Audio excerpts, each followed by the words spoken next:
that my son committed suicide.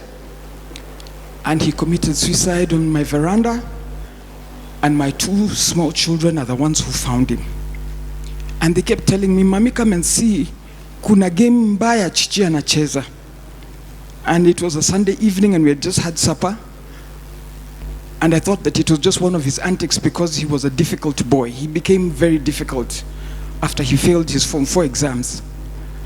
And so finally, when they kept going and coming, and I was in my room. When I went outside, I found my son hanging on my veranda.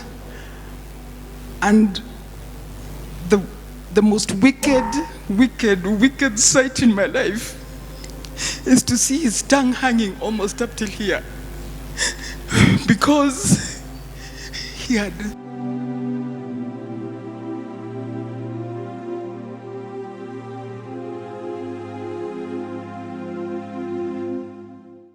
I screamed and I climbed up immediately and I collected him and I put him down and I rushed. I started calling his sisters to take him to hospital.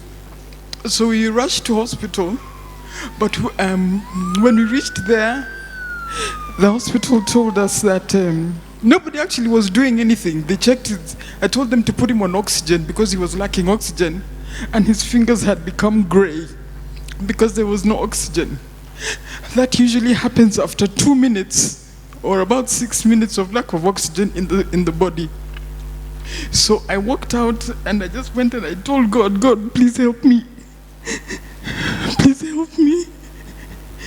So when I went back, they were not doing anything. I said, "Why aren't you doing anything?" And then it just dawned on me that actually it was over. And as it was over, there was no need for oxygen. And there was no need for anything else.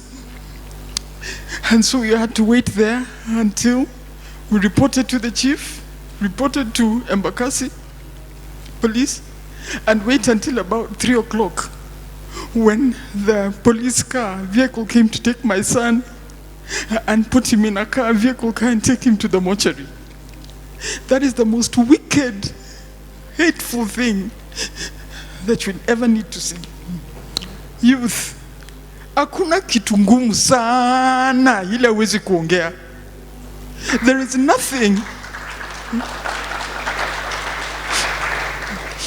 is nothing so hard that cannot be discussed. Whether it was sexual violence, which I came to discover that he had been sodomized, whether it was bullying in school, whether it was peer pressure, whether it was failing his exams. So when he failed his exams, first of all, his knowing depression makes you have all the symptoms that are mentioned in that paper. All of them, he had them. He would come to the sitting room, he's dressed in his underwear, he doesn't care, he doesn't come out of bed. So I used to insist he comes and eats with us. He doesn't want to eat with us. And so they become very difficult when depression hits. So recognize, please, when somebody starts shutting down, there's a problem.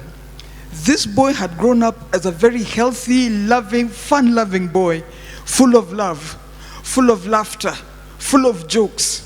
But something happened somewhere along the line, and he just started withdrawing. And I kid you not, within 6 months, he had committed suicide. Youth, I want to tell you, you know, you can think that you're the one in the problem.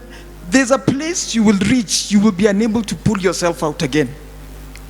So before you reach that pit, before you reach that bottom, please ensure that you have talked to somebody. Please ensure that you have shared with somebody. There's nothing too hard. There's nothing too hard. Bible says there is nothing new under the sun. So anything that you're going through is not new. It has happened to somebody else, and it can be solved. We buried my son, but now the after effects are the worst, because now I kept blaming myself. What didn't I do? What did I do? I tried to be as supportive as I wanted. He refused school. One day he just said, "Mami sirudi hiyo shule." And that was it. I had to look for another school for him to go to. And when he went to another school again, then he refused to attend lessons. And then he attends exams, and then he's shocked that he fails his exams. And so when we showed him his results and he came home with the results, he couldn't believe it, and that's when he started going downhill. So the sisters, his sisters, my children, all tried to encourage him to do other things. You can't sit. Do you want to go to driving school? Do you want to go to college? Do you want to draw? Because he was a very good artist. Do you want to draw? What do you want to do? We'll do it for you. He says, bado siko tayari, bado sijajua, I'll let you know. Then that day, he hung himself. But what it has happened, the after effects, is that thereafter, I'm the one who hit depression. I couldn't believe, I couldn't think, I couldn't eat. I couldn't think, how do you bury a 20-year-old son? A boy with mandevu? Somebody, how do you bury your son? Just how do you bury your son? In August this year, we went to fix his grave. And there's nobody who feels the pain apart from a mother, apart from a brother, apart from a sister. Nobody feels that pain. You might think that you're in a pit, but you're not.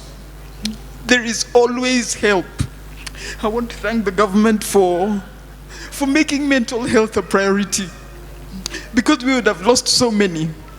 When we were going to collect my son that day, we were so many parents. We left at 5 in the morning because we were going to Siaya. And I tell you, 6 parents were there because of suicide. 6 parents. And those that were in there that were waiting to be collected the following day, some were being brought in. We cannot lose youth for something that has got a solution. We cannot lose you who have got the energy to build our country for something that has got solutions. I beg you to engage with the processes that are available for us, for the options that are open for us, and please, so that you don't hurt your parents also. Because even when you go, the pain remains with us. The pain remains with the sisters, the pain remains with the brother, and the stigma that is associated with suicide. I personally don't care. I personally don't care what anybody thinks about me. And that is why I said that just to honor my son's memory, I will speak about mental health. Thank you very much.